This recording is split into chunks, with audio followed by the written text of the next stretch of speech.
doesn't matter how many cars you have in your garage.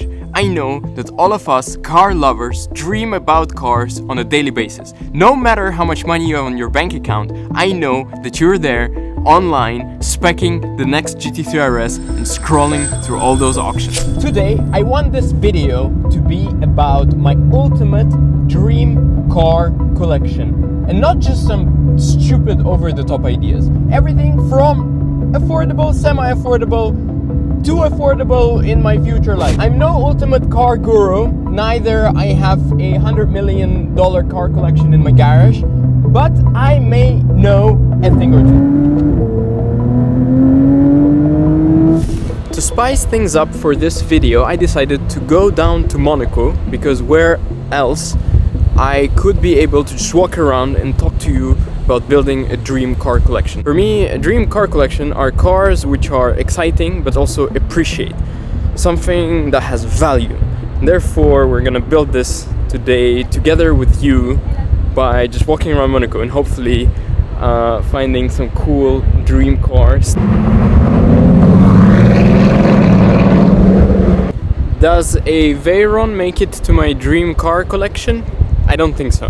I know for many people it probably would, but I've never been that excited about the Veyron and about its limited versions. I mean, Veyron for me more than the Chiron, I would say, as a dream car collection car, but not today.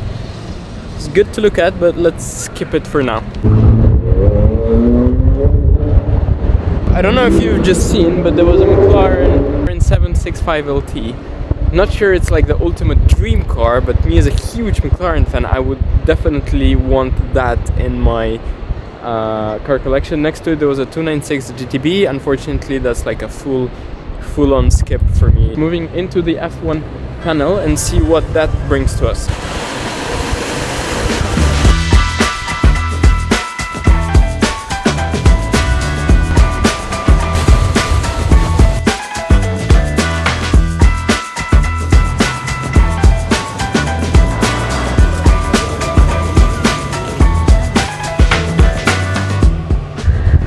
So happy I stumbled upon a Testarossa, because that's actually a car that's definitely in my dream garage, and actually it's one of the cars that I'm looking forward to find for myself hopefully in the future, because I believe that they are still in reasonable pricing range. So I believe they're, you know, between 100 and 160, depending obviously on the condition and everything. But it's a car I adore. I adore the engine, the V12. I like the squared looks. I don't know why, it's just this raw Ferrari feel without going F40, because I love the bulky shapes. That's not something that we have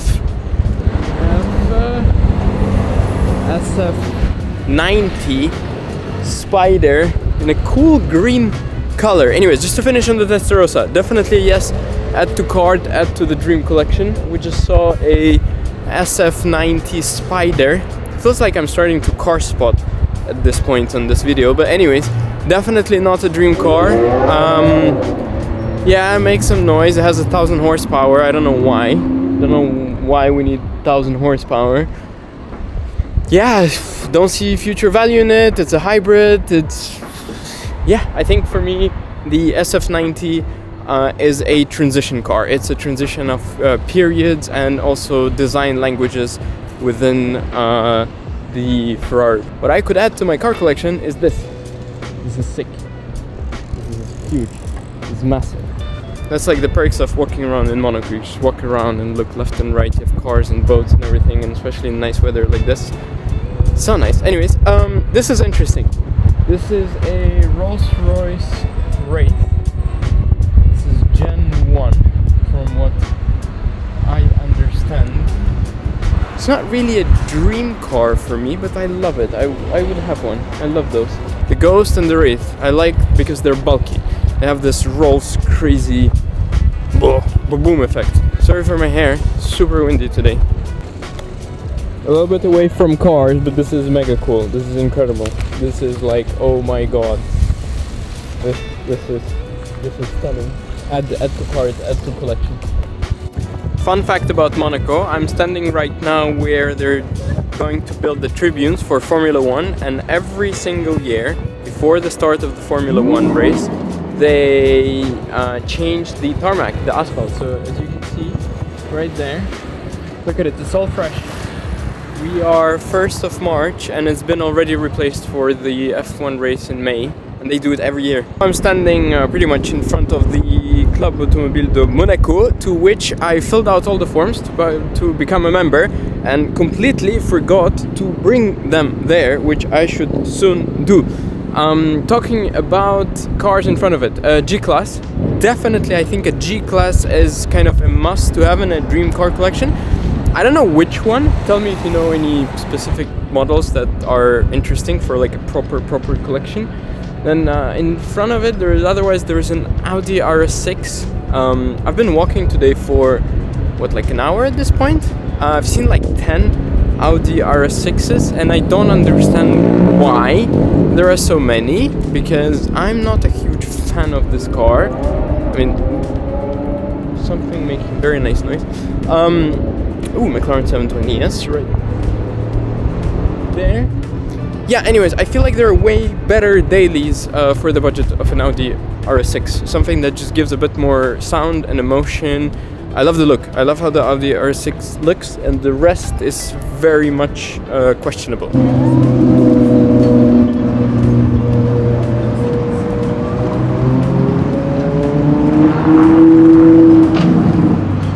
Ooh, this was the F12 Ferrari. I'm very happy we've seen this one. Love the F12, and of course the F12 TDF is literally an ultimate car.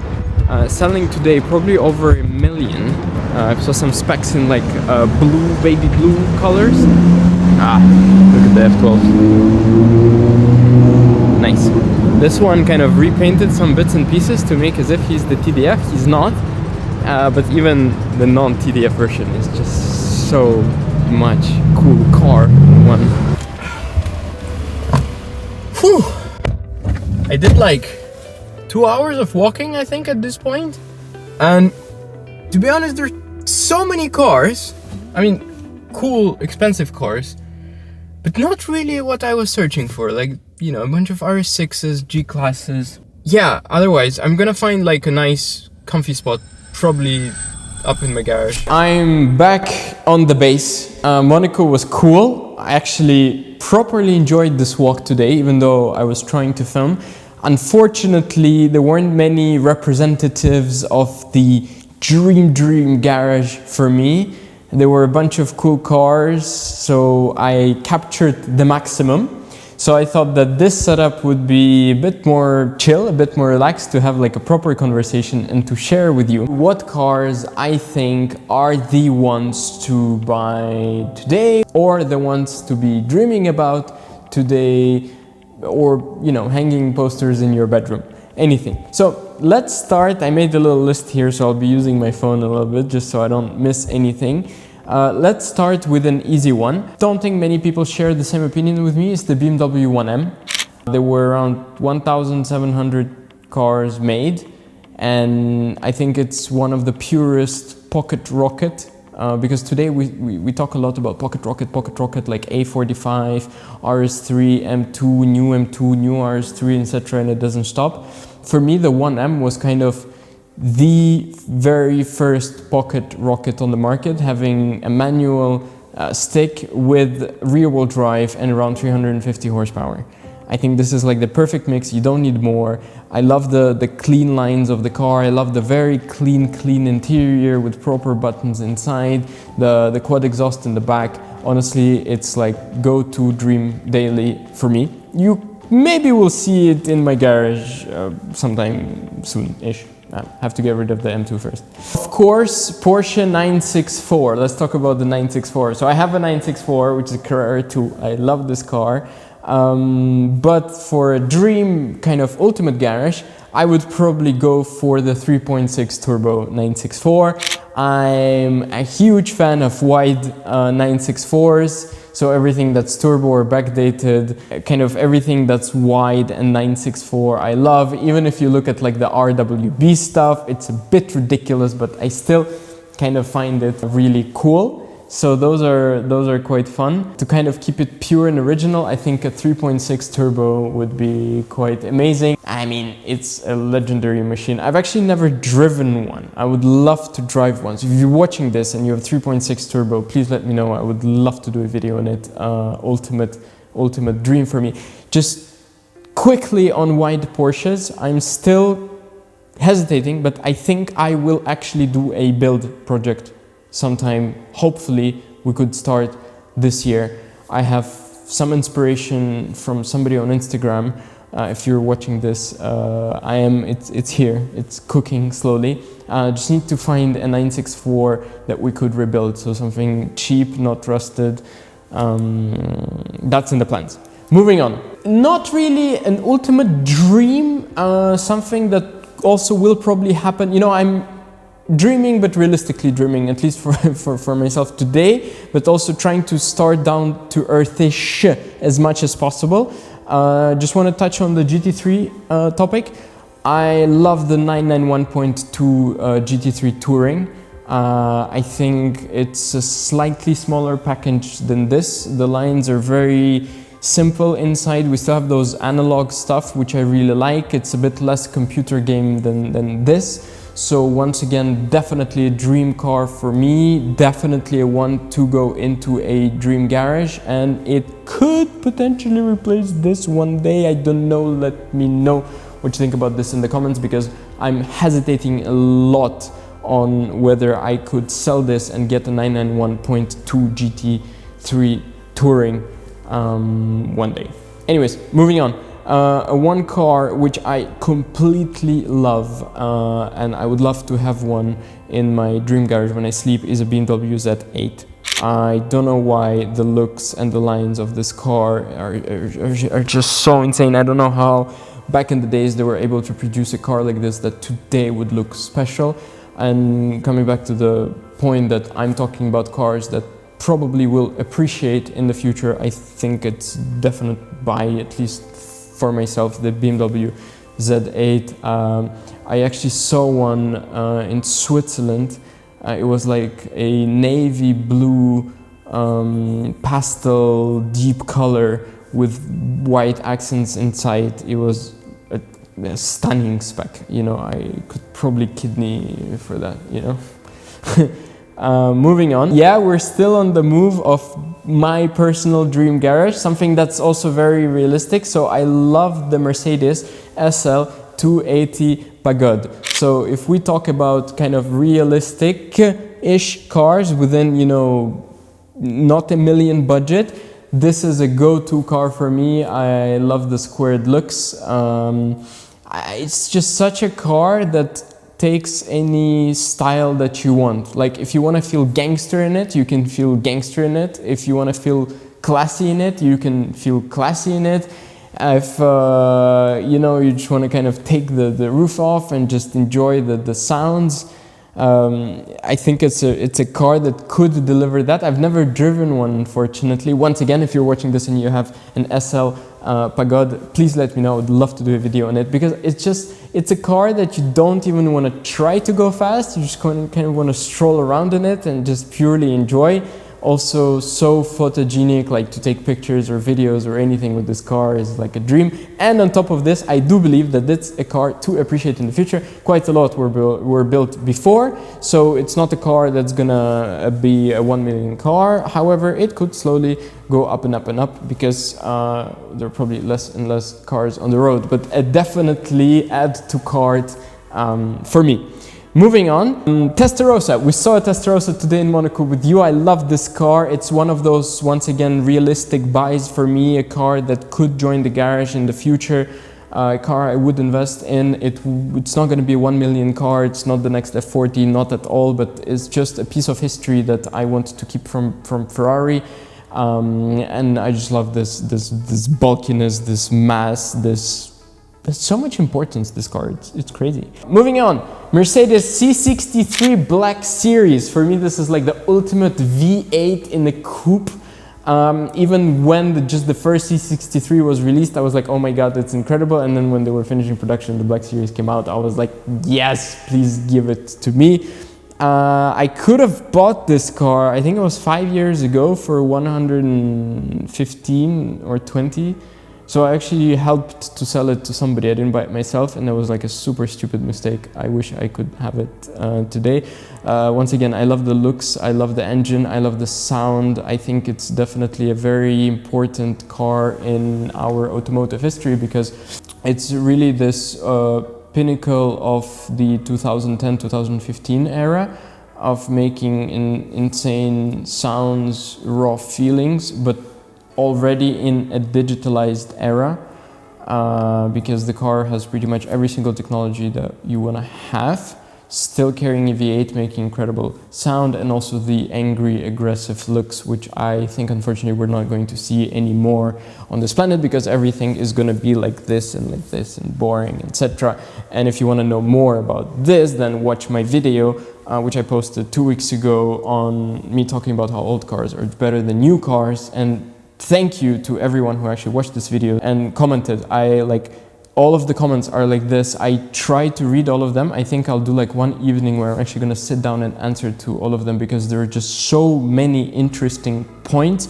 I think I could even make a video on it, saying like me reacting to those comments, because it's so many cool thoughts in there, guys. Thank you so much. I really can't appreciate more your support. By the way, if you're still watching this, subscribe to the channel now to keep me motivated to post one video a week. I know I didn't post last week. I'm sorry. It was my birthday and my family was here, so really I wanted and I failed. So this was failure number one, to post weekly.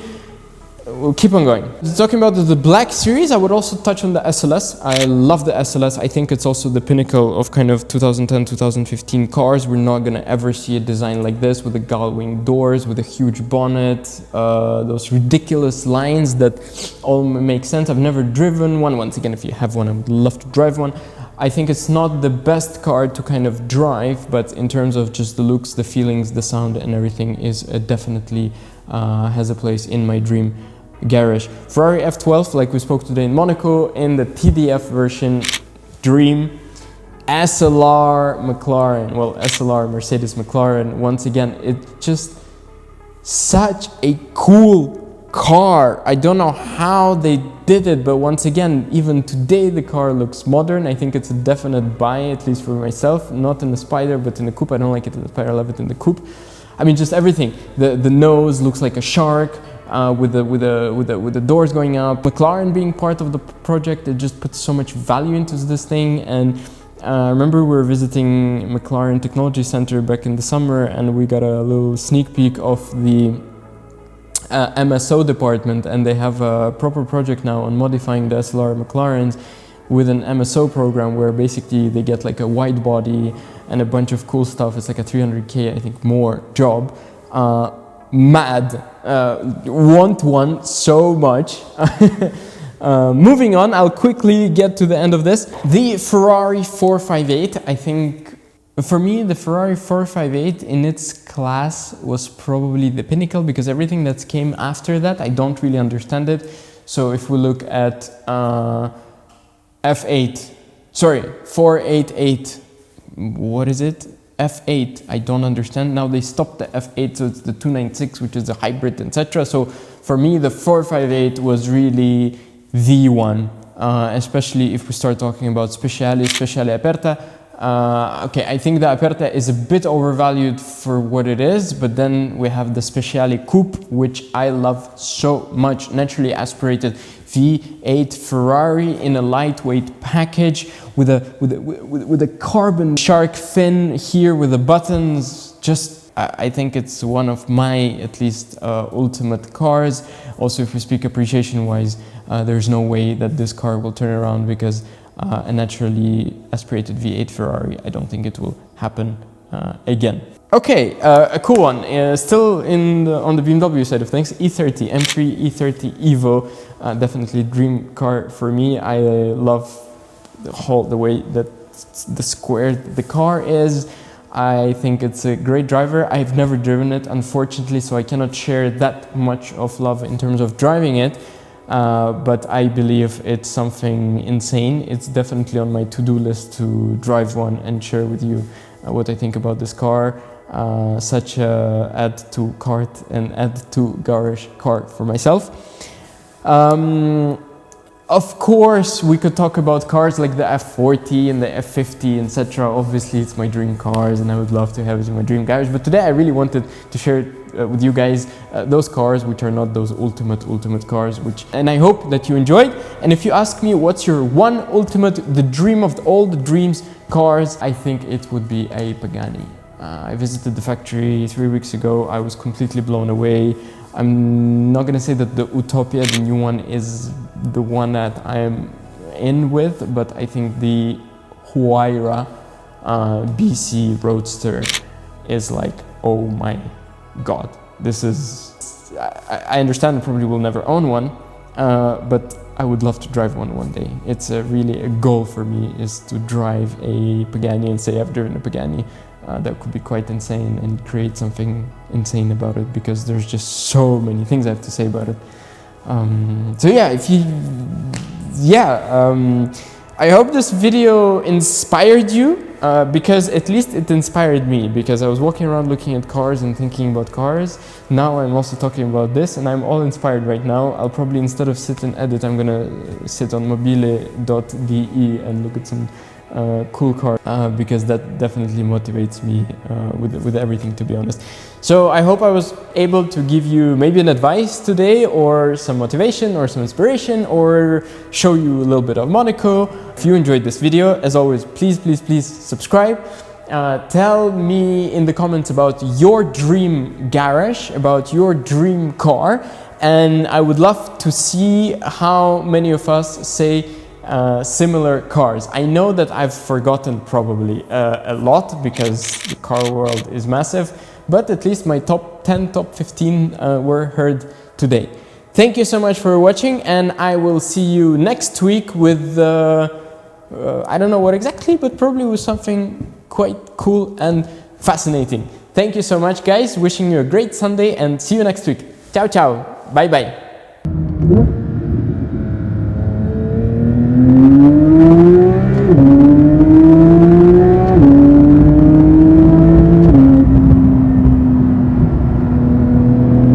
I would love to have one in my dream garage when I sleep.